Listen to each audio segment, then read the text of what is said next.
I used to think the worst thing that could happen at a family reunion was Aunt Margaret's tuna casserole. I was wrong. My name is Danny, and I'm the kind of guy who shows up to everything 10 minutes early, with a backup plan. So when Mom asked me to pick up the cake for Dad's 60th birthday party, I left 2 hours ahead of time. What could go wrong? Everything, apparently. The bakery sat on the corner of 5th and Main, wedged between a dry cleaner and a place that sold crystals to people who believed in auras. I pulled open the door and a little bell chimed.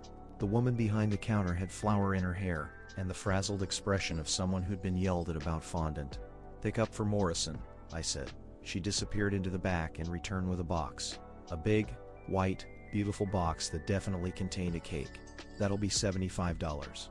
I handed over my card, took the box, and walked very carefully to my car. I placed it in the passenger seat like it was made of actual gold. Then I drove approximately 40 feet before a squirrel darted into the road. I slammed the brakes. The cake box slid forward. I caught it with one hand, my heart hammering. Crisis averted. Except when I opened the box at a red light to make sure everything was okay, I discovered I was looking at a cake decorated with a giant edible photo of someone's pug wearing a birthday hat. Below it, in swirly purple icing, were the words, "Happy Birthday Muffins." This was not my dad's cake.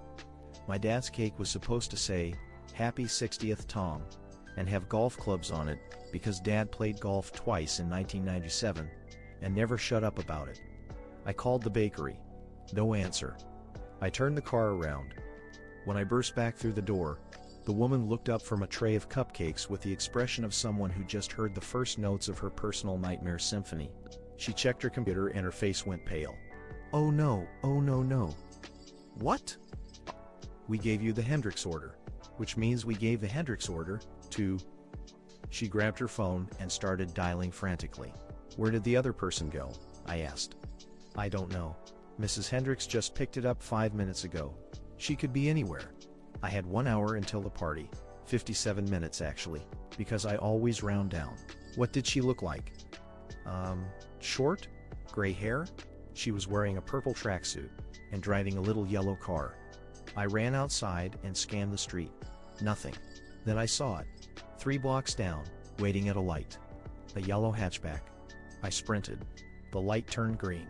I ran harder, waving my arms like I was trying to signal a helicopter. The car turned left and disappeared.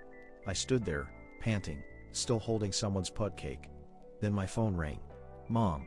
Danny, where are you? People are starting to arrive. I'm handling something.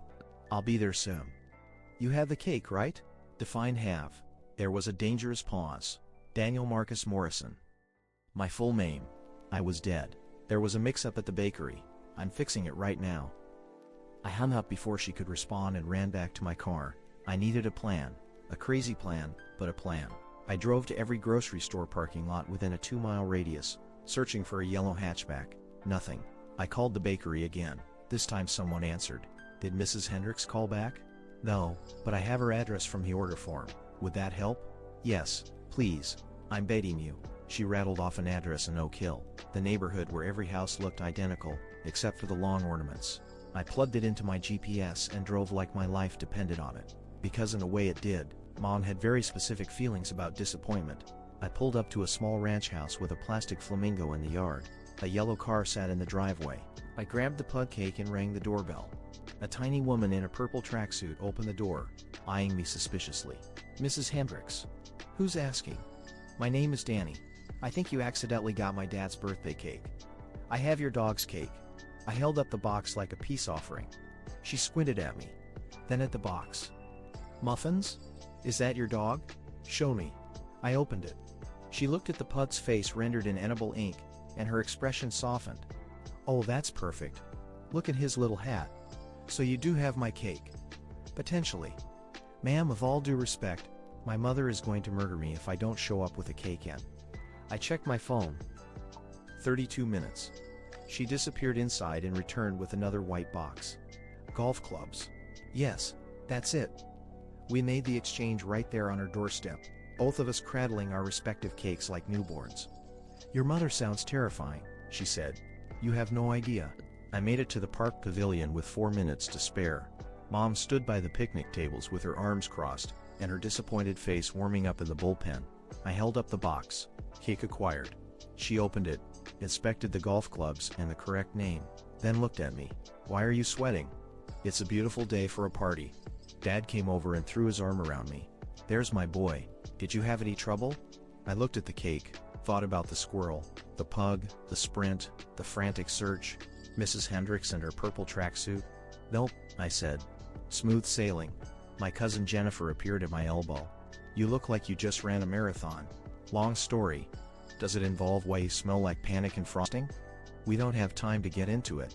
Dad cut the cake an hour later, and everyone agreed it was delicious. Mom even smiled at me, which was her version of a Medal of Honor. As I sat there eating golf club covered cake, Mrs. Hendricks texted me. The bakery had given her my number to coordinate the swap. Muthans loved his cake.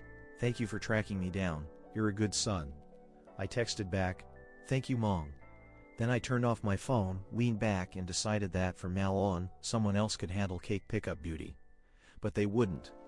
Because I'm the responsible one. The backup plan guy. The person who shows up early.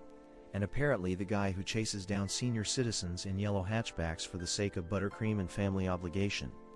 Uncle Jerry sat down next to me with a plate piled high. Your mom says you went through hell to get that cake. She said that? Her exact words were, Danny handled it. Coming from her, that was basically a parade.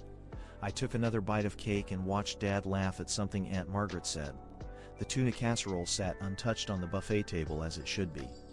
Yeah, I thought, I handled it.